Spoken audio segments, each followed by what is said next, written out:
So, student loans. The Biden administration has just introduced a new program called the Repay program, or the revised pay-as-you-earn program.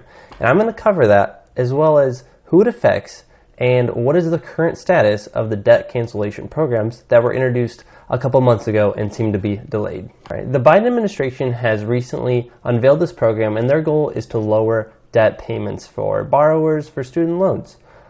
Their primary focus is on middle to lower income people.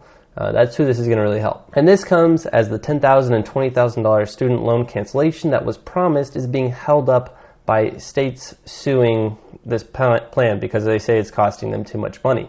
So the Biden administration is trying to use this as a new approach and basically to claw back another victory. So, and it's important to note that payments for student loans won't even begin until June 2023, no matter what. So who is eligible for this program?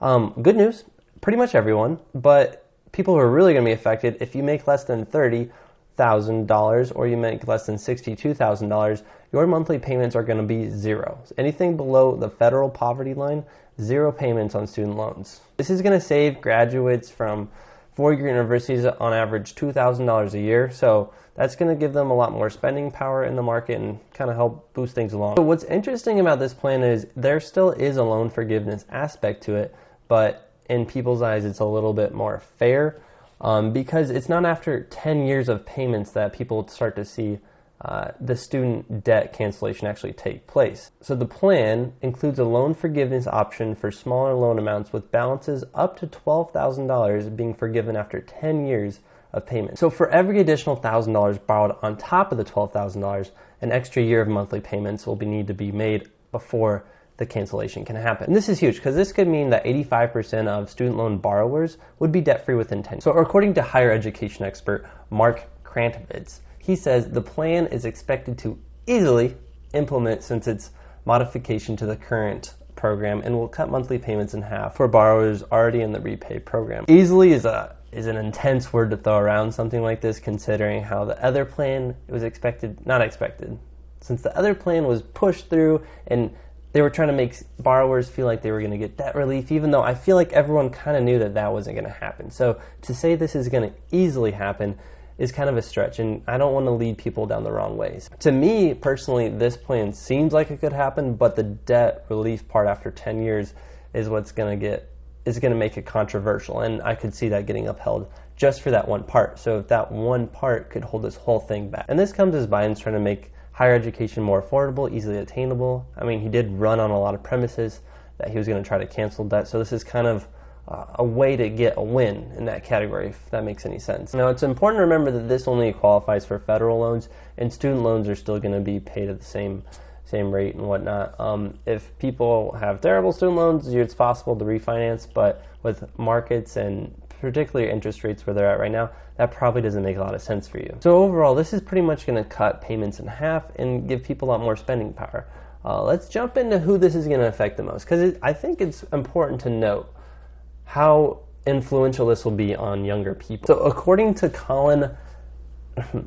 Dr. Colin Pierce, the founder and executive director at the Higher Point Education, this segment of borrowing population has relied on federal student lending to shoulder the cost of college, and this accounts for 29% of student debt holders. So a whole third of student debt holders are at that, poverty, kind of lower income, middle class area. So this program actually affects a lot of people. Pierce even states that while the U.S. needs targeted debt relief for low income borrowers like teachers and social workers, many of whom are unable to repay their student debt because of their actual cost of living, and these plans do not effectively support the middle income earners that are currently out right now. See, this is going to really help middle and low income earners with degrees. Now, in the whole society, it might not be middle and lower income people but with degrees, you got to think about people that are making, let's say, 40-some thousand. You're a teacher, you're making 40-some thousand, but what's your net profit going to be at the end of each month? Because you have that monthly payment for your student loan. And compared to someone who's earning $38,000, they might have actually more operating profit to work with at each month. So by lowering this, so by cutting monthly payments in half, in theory, you're going to get people with more money to work with each month, and it could make higher education a little bit more feasible and more attractive to some people. Let's think about teachers and social workers. They don't make as much as someone who's like in banking or whatnot, but they still have that same interest rate and that same loan payment to make. So if they're using a lot of their monthly income on making that payment, they have less income, at the end of the month to spend it on what they want. And this could affect a ton of different things. If they have more net income every month, this could open up a lot of opportunities for them, including probably mortgages and buying houses. So this is actually a pretty big deal if their payments are going to be half as what they used to be. So what does paying off your loans look like? Well, you're only going to have to be paying on 5% of your discretionary income. So what that means is it's the poverty line times 225%. So I've already done the math for you. So if you're an individual, your baseline is going to be $30,600. And on top of that is what your discretionary income will be. So if you have, let's say, $36,000, you're going to have about $5,000 of discretionary income, and then you only pay on 5% of that. Then same goes for the family of 4. Then your baseline is $62,000, and anything above that you pay on only 5% of it. And this can change over time, but those are the 2023 numbers. So $30,000 and up for people, individuals, and $62,000 and up is for people with families of 4, and that's the income that you're paying 5% on top of that. This doesn't apply to private loans. This is only for federal loans. And this is a cool thing because lower payments are going to really help a lot of people. So everyone wants to know, what is the status of the $10,000 and $20,000 student loan debt relief? Yeah, it's not looking good. I'm not going to lie.